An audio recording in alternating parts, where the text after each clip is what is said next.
From ABC, this is World News Tonight with Peter Jennings. Good evening. First in and first out. We begin with that particularly familiar phrase for anyone who has family in the Persian Gulf. The Pentagon said today the first troops will be coming home on Thursday. And the 82nd Airborne Division was the first to go, only 7 days after the Iraqis invaded Kuwait in August. In Iraq today, 15 other Americans got the word that they will be on their way home just as soon as the weather makes it possible to fly. They were prisoners of war, 15 Americans among 35 Allied prisoners handed over to the International Committee of the Red Cross by the Iraqis. The Iraqis say there are no others. Saddam Hussein was on television again tonight, though not a very good picture, to say that the government is going to increase the sugar and baby milk rations. Popular gestures after a war that has cut so deep and when Saddam Hussein as leader is so under siege. Here's ABC's John McCarthy. Those who escaped Iraq today were still describing fighting in the streets, a revolution underway to get rid of Saddam Hussein. A revolution is going there. Is it now? Yeah. The revolution? Yeah. Is a lot of fighting? Yeah, a lot of fighting. Saddam Hussein? Saddam Hussein, no. Finish. But as the U.S. government assessed satellite photographs and communications intercepts from southern Iraq, a starkly different picture was emerging. While there has been violent anti-government unrest in at least 9 Iraqi cities, it now appears that Saddam Hussein is winning. The Iraqi government has been employing Republican Guard, regular army, people's militia in efforts to suppress this activity, and may have restored government control in a few of the affected areas. Pentagon officials predicted Saddam Hussein over time would again control the entire country. I believe they probably will be successful in putting this down with a command structure, a relatively large force. It seems to me that he would be able to do that. For many reasons, the U.S. is staying out of this. In part, officials concede because Saddam Hussein still wields great coercive power and the opposition is disorganized and weak. If there is to be a change in Iraqi leadership, analysts say it most likely now will come as a result of assassination, not protest in the street. John McCarthy, ABC News, the State Department. The Deputy Prime Minister of Iraq, Saddam Hussein, made an unexpected trip to Iran today. It may have been to protest Iran's public support for the Shiite Muslims who are leading some of the Iraqi resistance. The cities of southern Iraq, with their heavy population of Shiite Muslims, may be susceptible to an Iranian-style Shiite fundamentalist revolt. When the Shiite revolution led by Ayatollah Khomeini overthrew the Shah of Iran in 1979, and when the Khomeini government thought of exporting its revolution, a natural target was the more secular Sunni Muslim government of Iran's neighbor and its leader, Saddam Hussein. The largest group of Muslims in Iraq is Shiite, more than 50%. Only 25% of Muslims are Sunnis. Saddam Hussein is a Sunni Muslim. Iraqi opposition groups based in Iran, led by Mohammed Hakim, say they are ready to help overthrow Hussein. The ruling Ba'ath Party in Iraq has always prided itself on being secular, but the powerful Shiites may see an opening. They may see a weakened Saddam Hussein. The Iraqi government has meanwhile annulled its annexation of Kuwait and promised to return all stolen Kuwaiti property. ABC's Jim Wooten has been in Kuwait since the liberation. In his report tonight, he makes it clear there is still chaos. The war is not yet over. Since the ceasefire, 7 Kuwaiti soldiers have been killed at checkpoints around the capital. Authorities don't know if it's Iraqis escaping or terrorists, but they do see a pattern. A technique has been that someone or persons in vehicles will drive up, normally at night, to the checkpoints and open fire onto the guards. Moreover, 3 other Kuwaiti soldiers have died in skirmishes, probably with Iraqis, since the liberation of the city a week ago. Nevertheless, the Interior Minister insisted today that his capital is safe. Security is there. I was traveling in last night until 11:30. No guards driving around in Kuwait. The minister's in charge of martial law, and his troops have begun neighborhood sweeps in search of arms and Iraqi stragglers. 300 captured so far. American troops are going along to deter violence against Palestinians.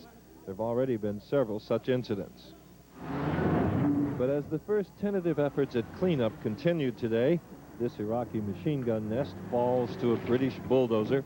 It was clear that after a week of liberation, there is still very little, if any, government at all.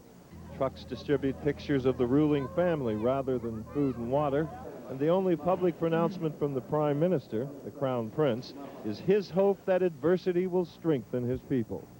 A curfew, which began tonight, is the most visible sign of any control. It's clear now that the government in exile simply wasn't ready yet to govern at home, and friction between those who stayed behind and those who've now returned to take over has simply complicated matters. It's a very tense place at a very tough time. Jim Wooten, ABC News, Kuwait City. At least 28 journalists are missing in southern Iraq. 5 of them are American, the others British and French. The Americans are identified as Neil Conan of National Public Radio, Chris Hedges of the New York Times, Santiago Leon of Reuters, and Greg Lamont and Tyrone Edwards of CNN. All of them left Kuwait City on Sunday to cover the fighting in the Basra area. They have not returned, and the U.S. military says they are believed to be in serious danger. When we come back, the cost of the war, less in dollars and cents than anticipated. A violent arrest in Los Angeles and a home videotape to prove it. And another police story on the American agenda, the frustration because some... ABC, this is World News Tonight with Peter Jennings. Good evening. In Iraq today, Saddam Hussein is using whatever it takes to flatten his opponents. The U.S. believes he now has the upper hand, and 35 more prisoners of war have left the madness behind. On the flight line in Saudi Arabia today, General Norman Schwarzkopf was there to tell the arriving passengers from Iraq, welcome to freedom. We begin in the Saudi capital, Riyadh. ABC's Jim Bitterman is there. After winning the war, winning the release of the Allied prisoners of war was the highest priority for the military men. With the return of the 15 American POWs and 20 other Allied servicemen this afternoon, the coalition command is now satisfied that all POWs are free. General Schwarzkopf met the last group coming off a Red Cross plane from Baghdad and called every one of them a hero. They look happy to be home, happy to be in freedom. That's the way they look. As the former prisoners arrived at the American hospital ship Mercy this evening, it was clear some had been hurt. Major Rhonda Cornum, one of the 2 women POWs, broke both arms in the crash of her helicopter. And 2 servicemen with leg injuries had to be carried aboard the hospital ship on stretchers. Generally, they're in fair condition. Some have suffered from malnutrition. All those that have needed medical care have had medical care that, in my estimation, is adequate. Doctors also said that several of the POWs were mistreated by the Iraqis while in captivity, including 3 who suffered perforated eardrums from being slapped around. In exchange for the Allied servicemen, 294 of the 63,000 captured Iraqis were sent back to Baghdad this afternoon. Their feelings about going back, unknown. But there was never any question that the American prisoners of war were happy to be headed home. Jim Bitterman, ABC News, Tehran. 24 Americans are still listed as missing. 14 of them were on board a plane that crashed into the Persian Gulf 5 weeks ago. Its wreckage was sighted only today, but has not been recovered. In Iraq today, confirmation that Saddam Hussein knows how to do one thing very well, crush his internal opposition. U.S. intelligence now believes that civil unrest continues, but at a much lower level. And except for isolated pockets, troops loyal to Hussein appear to have regained control in the city of Basra. Opposition forces are still holding out in the 2 Muslim holy cities of Karbala and Najaf. Another move to protect his power, Hussein has fired his interior minister and appointed a cousin with a reputation for ruthlessness to replace him. Ali Hassan al-Majid was the man who used poison gas to put down a Kurdish rebellion in 1988 and was the governor of Kuwait during much of the occupation. Iraq is also moving to cut off any flow of information. All foreign reporters have been ordered out by Friday. Still no firm word on more than 24 journalists who've been missing in southern Iraq since Sunday. They went to cover the fighting around Basra. One report says that opposition forces may be hiding some of them. The British Prime Minister John Major has become the first leader of any government to visit Kuwait City since its liberation. Mr. Major, standing on top of a Challenger tank, told British troops today that you have all become folk heroes. And it is said that the Emir of Kuwait, the ultimate Kuwaiti leader, who is still in Saudi Arabia, will go back to Kuwait City next week. In Kuwait City today, the watchword of the day is still chaos. Unexploded mines, vigilante squads, heavily armed, looking for collaborators, and there is an enormous store of ammunition and weapons just sitting around, left behind by the Iraqis. ABC's Jim Wooten discovered some of it today.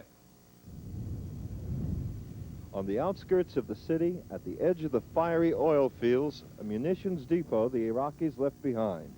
Acres and acres of ammunition stacked in desert bunkers, stored beneath the sand, more than enough for an entire division. From China and Germany, tons of machine gun ammunition. From the Soviet Union, thousands of rockets and the tubes from which to launch them. But the overwhelming bulk of it is from Iraq's next-door neighbor, Jordan. It wasn't clear when the delivery was made, before or after the UN arms embargo, but at this sprawling supply point, Jordan's enormous investment in Iraq was undeniable. Shells for heavy mortars and light ones, for big artillery and shorter range as well, all from Jordan. In fact, wherever the Iraqi army planted itself in Kuwait, as here in this suburban kindergarten, it seems to have always done two things: destroy or vandalize and leave behind Jordanian ammunition. But perhaps a more important question than where all the munitions came from or when they arrived is what happens to them now. Those in the desert sit unguarded, available to anybody, and in a country where many are seeking post-war power or revenge, that may be the biggest danger of all. Jim Wooten, ABC News, Kuwait City. The U.S. military said today that there was only one incident involving chemical weapons during the war.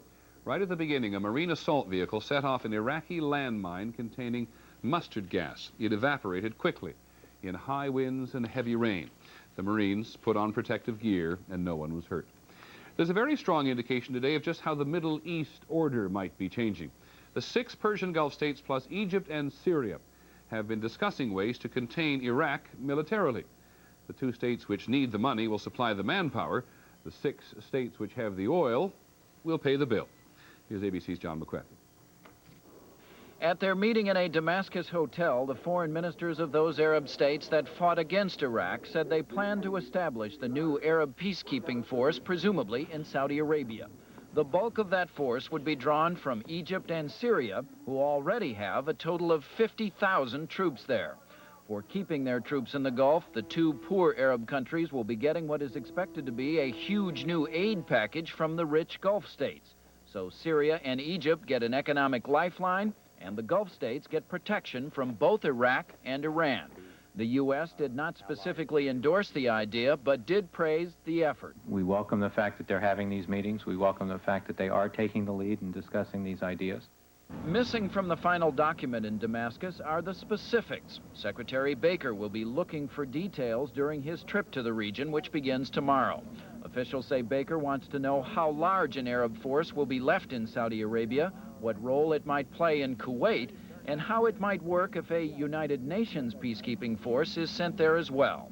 Baker will also be discussing how quickly the bulk of American troops can be pulled out, how many troops must be left in the region and where, and perhaps most important, how much equipment, things like tanks and ammunition, will be permanently stored in Saudi Arabia in case the U.S. has to come back and do it all again sometime.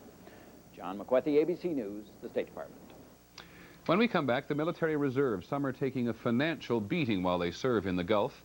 The Pentagon's B-1 bomber, the one that did not fly in the Gulf. And a sharp...